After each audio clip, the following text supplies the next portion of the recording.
Assalamualaikum warahmatullahi wabarakatuh. Assalamualaikum warahmatullahi wabarakatuh. Selamat malam, selamat sejahtera untuk kita semua. Yang saya hormati Ketua Persaudaraan Sejahtera Cabang Tuban, Mas Lamidi. Yang saya hormati Wakil Ketua 3, Mas Suleman, Sekretaris Mas Parnadi, Bendara Mas Usman, dan pengurus cabang yang lainnya.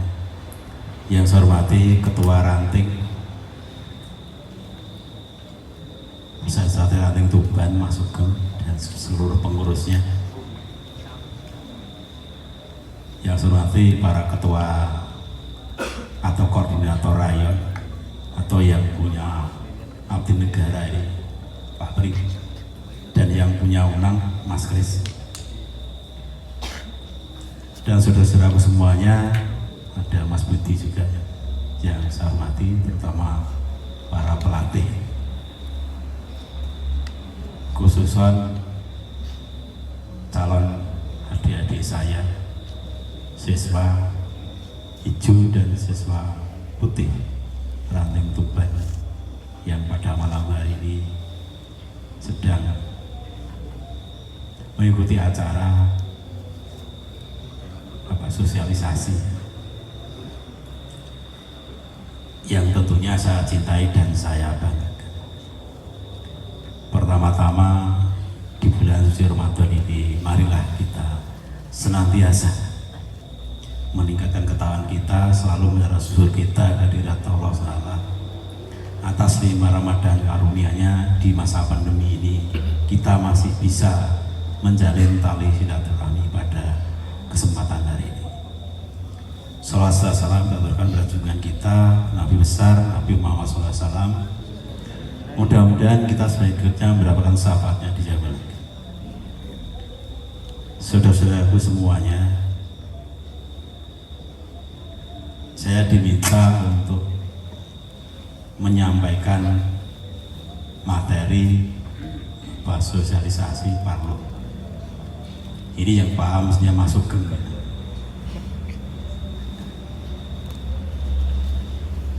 sebelum kita berbicara tentang Parlo,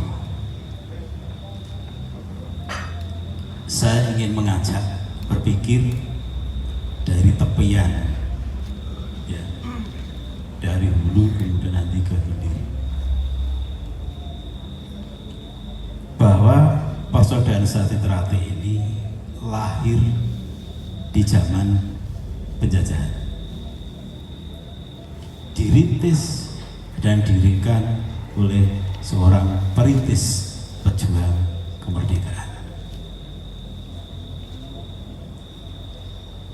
Awalnya Sejahtera adanya hanya pelatih dan siswa, pelatih dan siswa.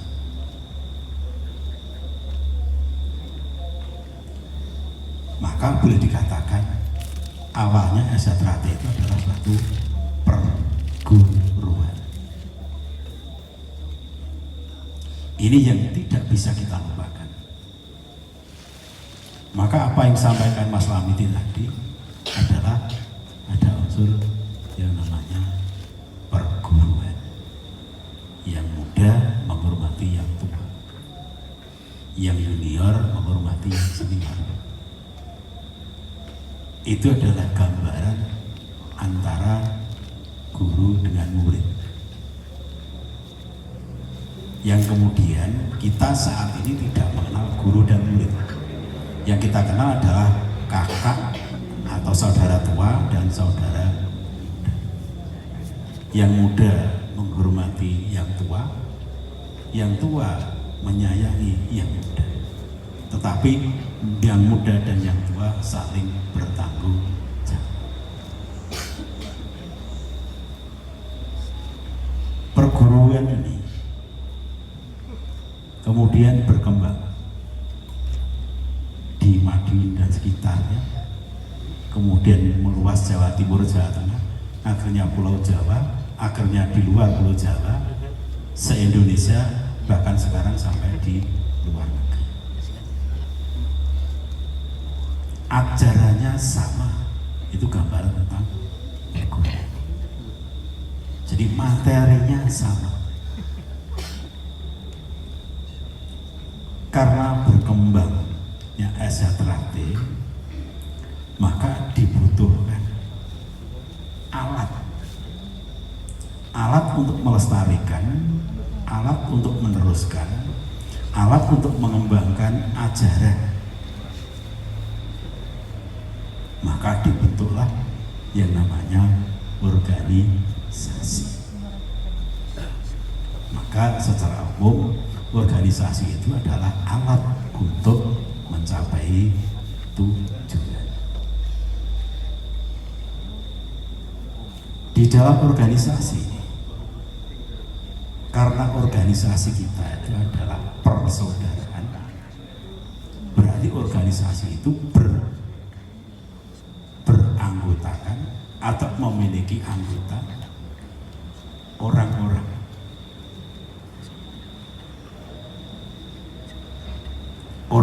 yang diikat menjadi satu, namanya saudara. Ada yang menyebut saudara tunggal kecer, karena sama-sama dikejar.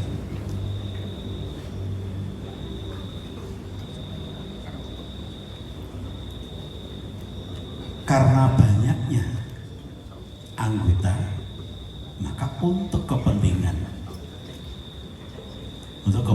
keberlanjutan ajaran, pengembangan dan sebagainya tadi, saya lagi dibentuklah organisasi. Organisasi dijalankan oleh pengurus.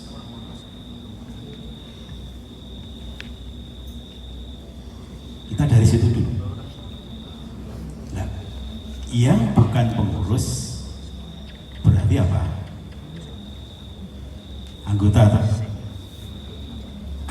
Anggota itu bahasa lainnya adalah kader. Kader itu dari asal katanya adalah kado. Kado itu apa? Bukan kado manten, bukan kado lebaran, bukan kado itu. Kado itu dari bahasa asalnya terjemahnya adalah bingkai. Kalau ada gambar presiden, kemudian ada bingkainya, apa itu namanya? Figura. Ibaratnya adalah figura. Pembatas sisi luarnya.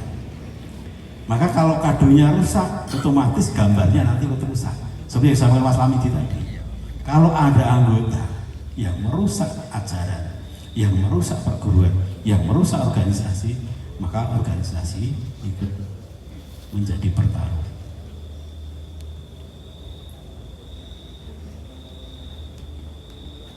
Maka di SHTRT dalam perspektif saat ini isinya adalah 3. Yang pertama adalah ajaran yang sudah diterima itu. Yang kedua adalah tradisi yang sudah beberapa kali diikuti. Yang ketiga adalah organisasi. Namanya organisasi pasti ada aturan. Tadi saya menyampaikan, organisasi adalah alat untuk mencapai tujuan. Organisasi kita namanya apa? Persaudaraan setia hati terhati. Tujuannya apa? Ikut mendidik manusia berbudi luhur, tahu benar dan salah, dan bertakwa kepada Tuhannya. Itu tujuannya.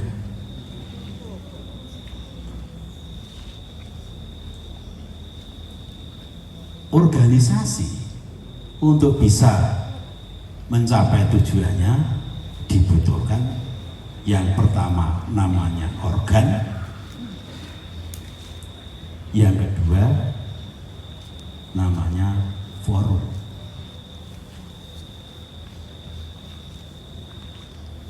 Organ itu gampangannya pengurus.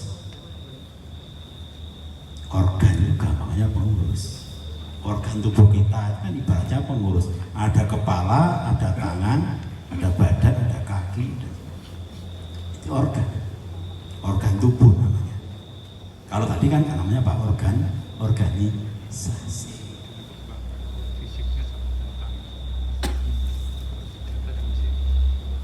Organ ini supaya berjalan tertib, supaya berjalan lancar, supaya berjalan kesinambungan, maka setiap organisasi pasti ada aturan. Organisasi tidak bisa lepas dari aturan.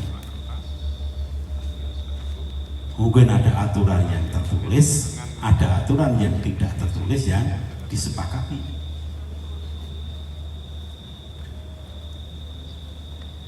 Maka kalau namanya organisasi pasti ada peraturan organisasi. Peraturan organisasi yang paling mendasar biasanya disebut dengan namanya anggaran dasar. Anggaran dasar adalah aturan yang mendasari duduknya organisasi itu, tujuan organisasi itu.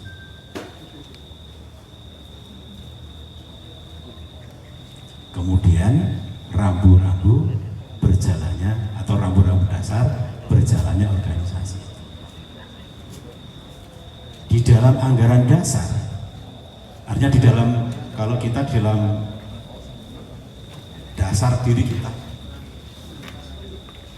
pasti ada nama, karena untuk membedakan dengan yang lain ada nama. Organisasi untuk membedakan yang lain juga ada.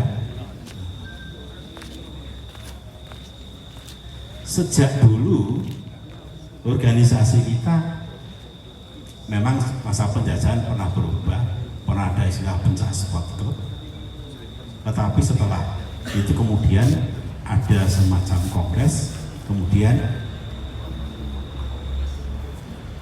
konstan namanya Persaudaraan Setia Hati Traktir.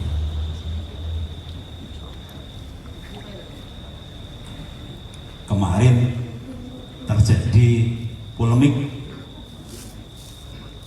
yang tentang nama ini. Ada perkumpulan Persaudaraan Setia Hati Traktir Pusat Madiun, PPSHT. Ada yang seperti itu menyingkatnya. Ini ada ketika terjadi atau ketika diberikan status badan hukum pada Persaudaraan Setia Traktir. Karena status badan hukum itu sudah dibekukan, sudah dibatalkan oleh Mahkamah Agung melalui mekanisme kasasi, maka kita tidak mengenal lagi istilah perkumpulan Persaudaraan Setia Traktir Pusat Madiun. Memang di badan hukum itu ada badan hukum perkumpulan, ada badan hukum perkumpulan modal, ada badan hukum yang lain, termasuk yayasan. Nah, perkumpulan itu sebenarnya jenis badan hukumnya, tidak termasuk nama ya. Kalau nama ya tetap Persaudaraan Setia Hati Traktir. Karena saat itu ada seolah pusat yang lain, maka ada penegasan Pusat Madiun. Tetapi dalam Parlur 2021 ditegaskan kembali tidak ada lagi istilah Pusat Madiun. Yang ada adalah Persaudaraan Setia Hati Traktir. Ini nama. Tentunya dimuat di dalam anggaran dasar.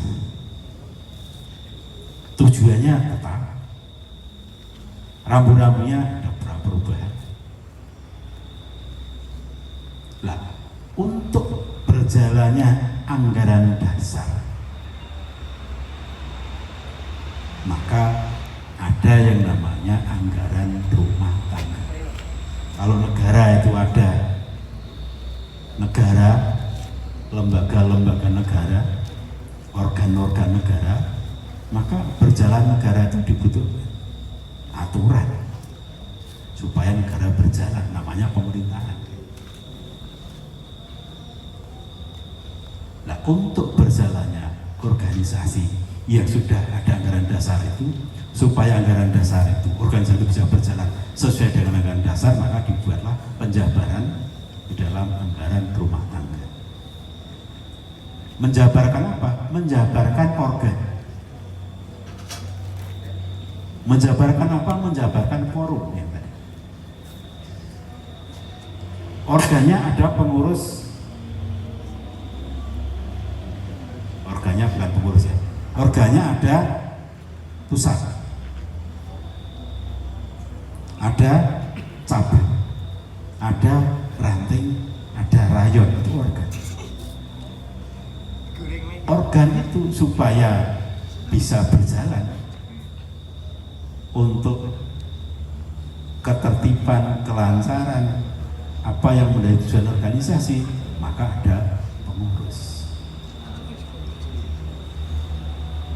Karena manusia juga ada umurnya, ada batas umurnya, maka organ ini, pengurus khususnya, pasti juga ada masa baktinya.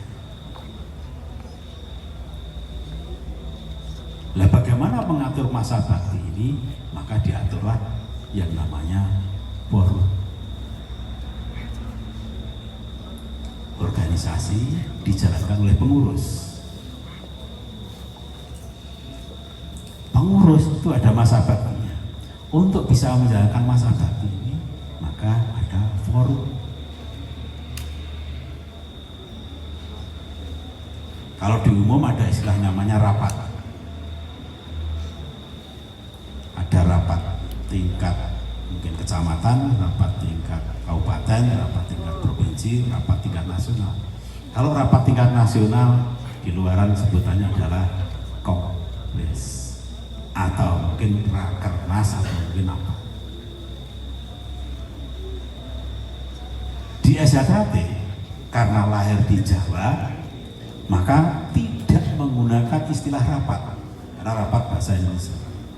Yang digunakan adalah istilah para patah. Sama maknanya, sama terjemahnya antara rapat dengan para patah. Di tingkat rayon ada parapatan rayon, di tingkat ranting ada parapatan ranting, di tingkat cabang ada parapatan cabang, di tingkat nasional pusat ada namanya parapatan luhur. Jadi jangan sampai nanti parapatan luhur cabang nggak ada, parapatan luhur ranting nggak ada.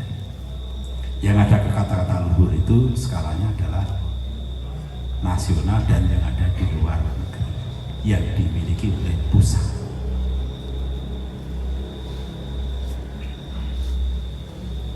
Fungsi parapatan apa? Dalam namanya parapatan pasti organisasi pasti ada yang namanya program kerja, rencana kerja.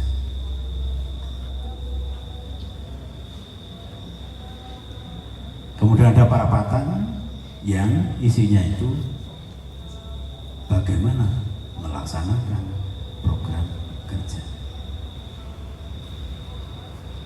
Kemudian yang ketiga, parapatan yang isinya bagaimana mengevaluasi pelaksanaan program kerja sampai mempertanggungjawabkan program kerja. Secara garis besar adalah, maka ada istilah rapat kerja, rapat kerja ranting, rapat kerja cabang, ada rapat kerja nasional. Itu kalau menyusun tentang rencana yang mau dilaksanakan. Ketika mau melaksanakan perencanaan itu, maka ada yang namanya rapat koordinasi, rakor. Baraker pasti ada rakor, karena tindak lanjutnya rakor itu rakor.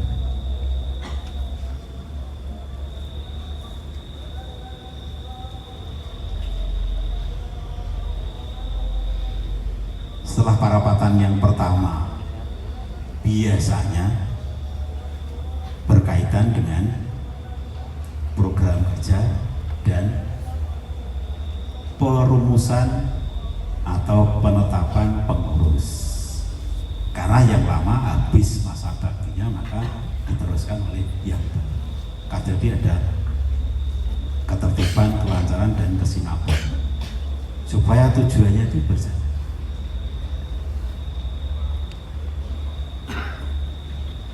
Selebihnya anggaran dasar, anggaran rumah tangga ini banyak hal juga. Tapi kalau disampaikan di sini, waktunya tidak cukup. Saya sendiri juga tidak menyiapkan diri. Mungkin yang mendengar juga ngantuk. Apalagi model seperti saya ini, model ngulang. Mas Lamidi karena ketua cabang ya harus. Karena pegang komando ya harus semangat itu. Ini aku dituju dewan kan orang-orang yang ya memang biasanya seperti itu.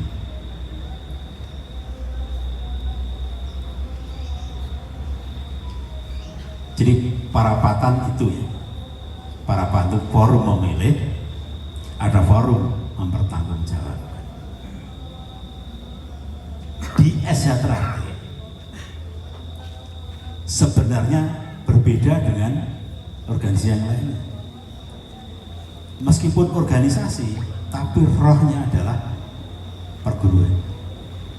Tetap memperhatikan senioritas, tetap memperhatikan kekayaan keilmuan.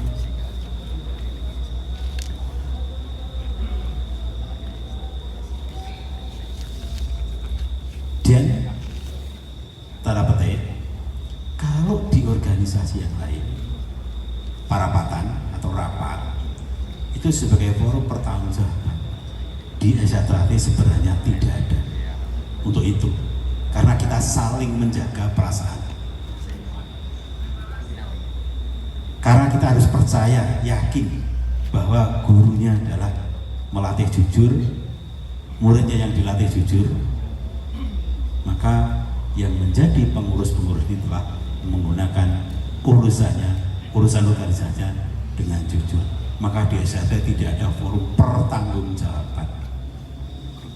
Yang ada adalah forum pelaporan kegiatan. Jangan sampai nanti ada perapatan ranting atau lain ada mosi tidak percaya dengan dalih laporan pertanggungjawaban tidak dapat diterima oleh forum. Ingat, di SHTRAT suara terbanyak bukan satu-satunya penentu. Apalagi kalau suara terbanyak itu hanya mendasarkan kekompakan, ibaratnya paduan suara. Orang SHTRAT tidak boleh seperti itu. Harus bisa memilah, memilih.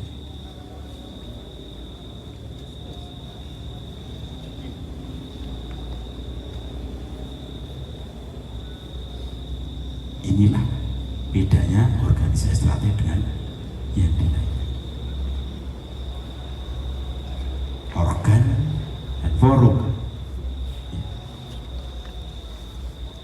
Organ yang di pusat, ada yang namanya pengurus pusat.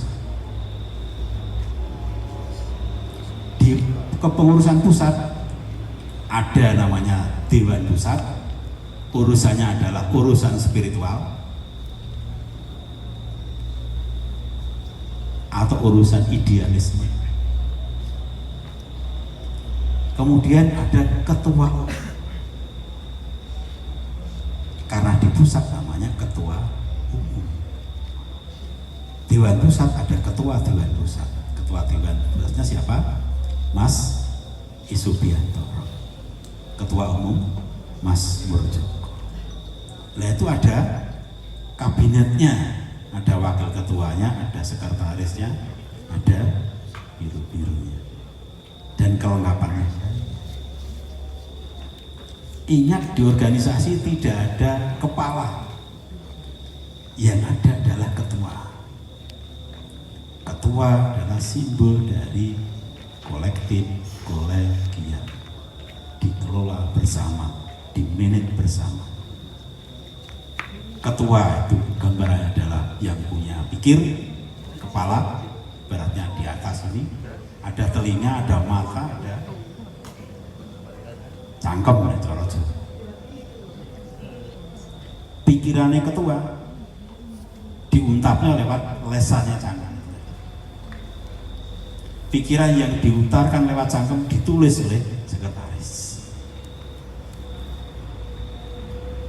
Kalau unine lesan ini menimbulkan beban biaya, maka ditanggung oleh bendahara, dibayar oleh bendahara.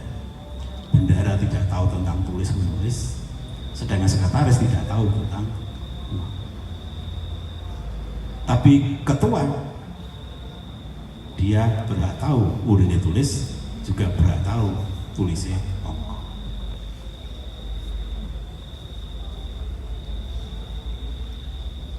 Organisasi. Maka dalam surat pasti menganut organisasi ada sekretaris, ada ketua. Sing tanda tangan ketua Mas Lamidi tok, berarti Mas Lamidi ora ketua, tapi kepala dinas, ya kepala dinas dong, kepala unang, rektor ya rektor dong, orang sekretaris unang kepala.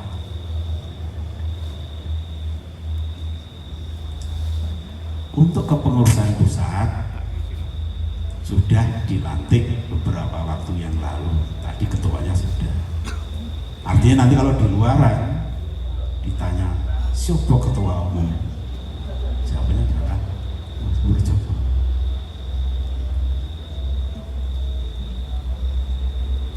Dalam menjalankan organisasi, pengurus pusat juga mendasarkan pada hak-hak yang ada pada organisasi. Ada hak merek, si lambang itu ya, itu sudah dipatenkan. Maka hanya orang yang memiliki hak yang boleh menggunakan itu. Anda kalau tidak jadi siswa asli nggak boleh pakai Anda itu. Kalau Anda memakai di luar itu, pengurus abang berhak bertanya, dari mana Anda bisa memakai itu? Siapa yang kalau yang memakai banyak, maka siapa yang menyuruh? Maka yang menyuruh maka banyak tadi harus dipertanggung. Bahasanya unang kira-kira bisa dipidanakan. Di samping ada tuntutan ganti rugi. Karena ada unsur perdatanya, ada unsur pidana. Jadi di pusat ada dewan pusat dan ada pengurus pusat.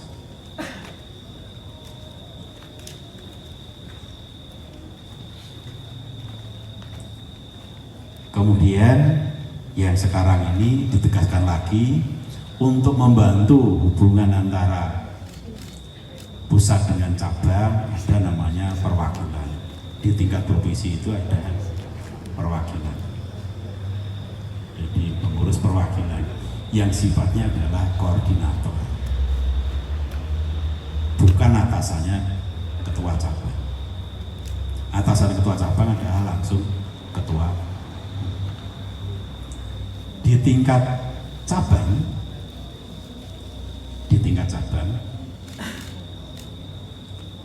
organnya ada yang namanya pengurus cabang.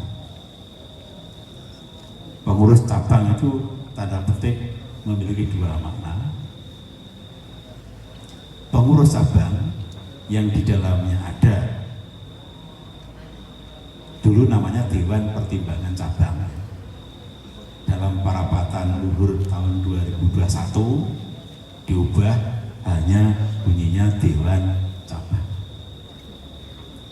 Namanya Dewan pasti kolektif kolegial. Dewan. Dewan itu tidak punya pasukan, tidak punya tentara.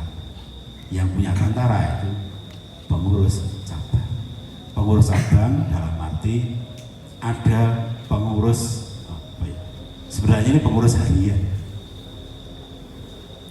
Tapi terjemahan umum pengurus harian itu adalah ketua, sekretaris, bendahara.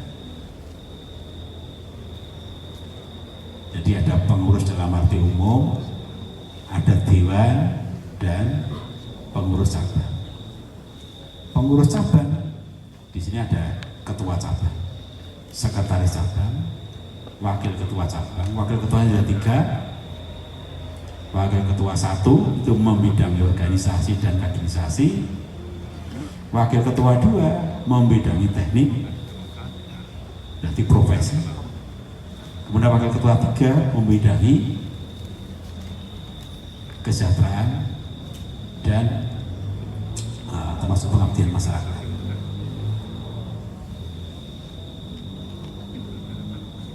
Di cabang ada 3 wakil ketua. Di sini yang hadir Mas Sulaiman. Mas Sulaiman ini adalah wakil ketua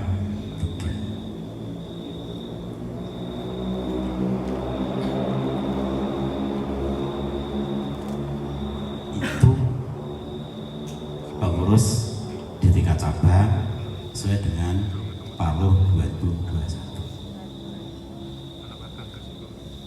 Nah, setelah Parlo, ya pada saatnya nanti ada parapatan cabang. Cuma kapan dilaksanakan kita belum tahu. Ngantuk kabeh.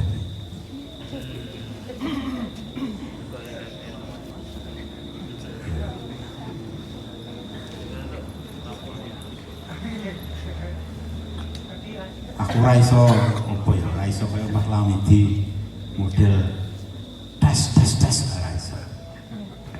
Ya mesti ngantuk, rata-rata aku ngantuk.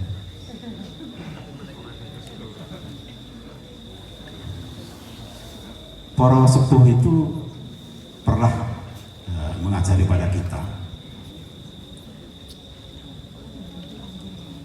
sak beja-bejane wong itu wong sing eling lan waspada. Artinya apa? Wong sing ngantuk adalah wong sing ora eling. Wong ngantuk adalah wong sing ora waspada. Berarti sing ora kabegjan nanti adalah sing ora ngantuk.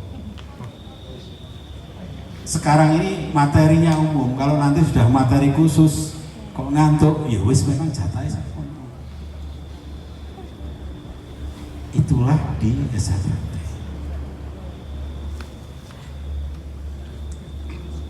Ya mungkin ini kendalanya kan karena Ramadan, puasa, awan siang kerjanya penuh, malamnya harus pokoknya bukone rodok pakaian saiki.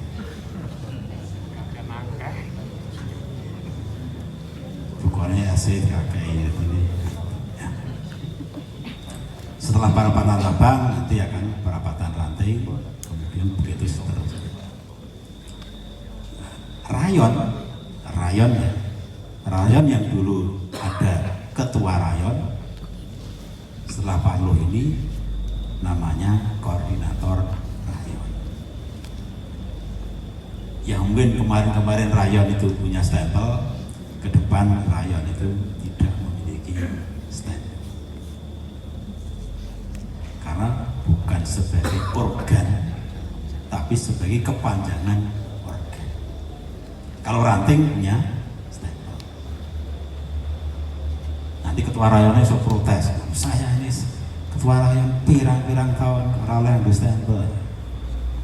Iku bagian ketua cabang ya, nanti orang dewan ya. Nek dewan yang mbok karepmu ora karepmu. Sing penting sename bener, jurusnya bener, kesane runtut, bisa disahkan. Nanti mudah-mudahan nanti bisa ikut pengesahan.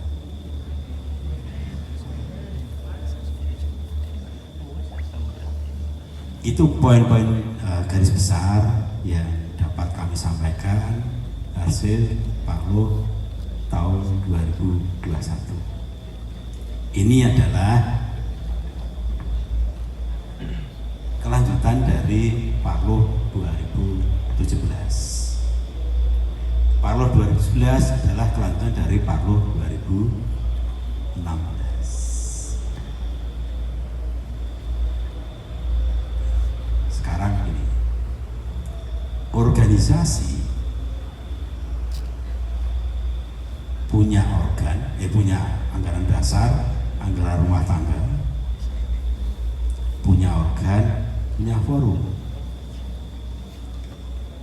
Kalau organisasi ada masalah, maka diselesaikan melalui anggaran dasar, anggaran rumah tangga, dan forum. Parluh 2016 berjalan. Karena Parluh 2016 ada permasalahan, maka diselesaikan, dijawab oleh Parluh 2017. Artinya secara organisasi, dengan adanya Parluh itu adalah bagian dari penyelesaian apabila organisasi itu terjadi permasalahan. Artinya secara organisasi, secara forum, secara peraturan, Parluh itu dibenarkan. Kemudian Parluh 2017 dilanjut dengan Parluh 2021. Sampai sekarang baru saja diselesaikan tahap 1 adalah Parluhnya dan kepengurusannya. Ya nanti akan dilanjuti dengan hal-hal yang lain, karena PR-nya banyak. Karena PR-nya banyak, maka kita berharap semuanya ini tidak menambah PR-nya Mas Lamidi. Mas Lamidi ini PR-nya udah banyak. Kemarin yang ada di Jenuh itu PR. Makanya Mas Lamidi itu rambutnya sing ireng akeh Mas Lamidi dibanding aku. Kok mikirin akeh Mas Lamidi.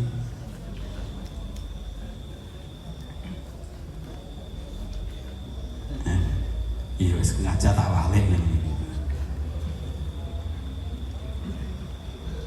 Karena begitu aja Mas Lamidi mikir. Ya lihat ya mikir, tapi bebannya kan beda. Kalau saya kan mikir abot wis gak iso, soalnya waktu saya punya pengalaman jegrek.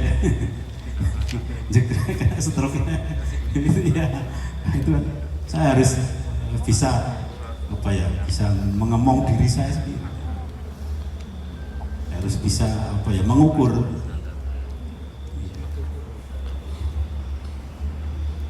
Ya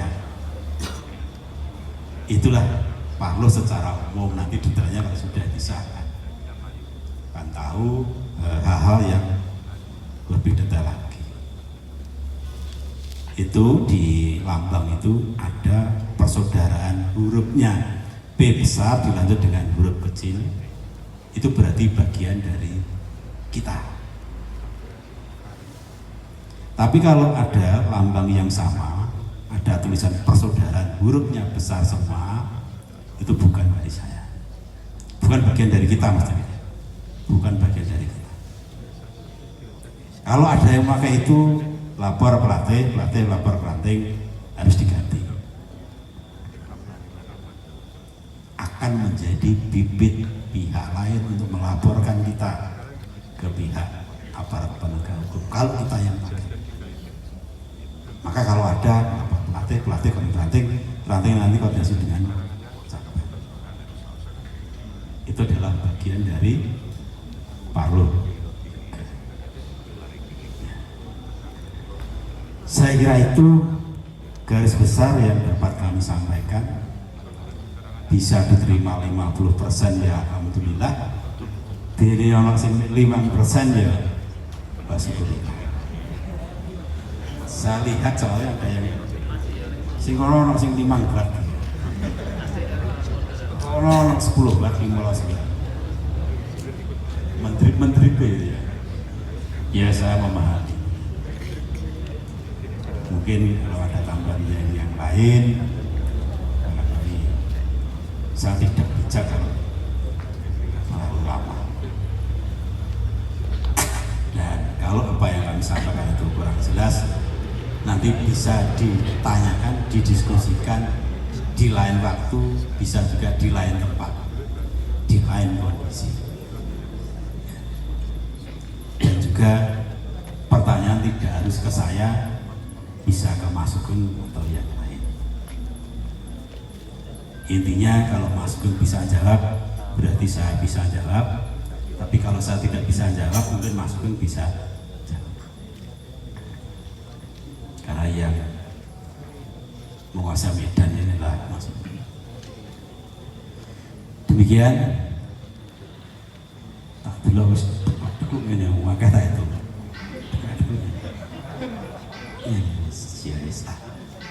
Ya, saya memahami.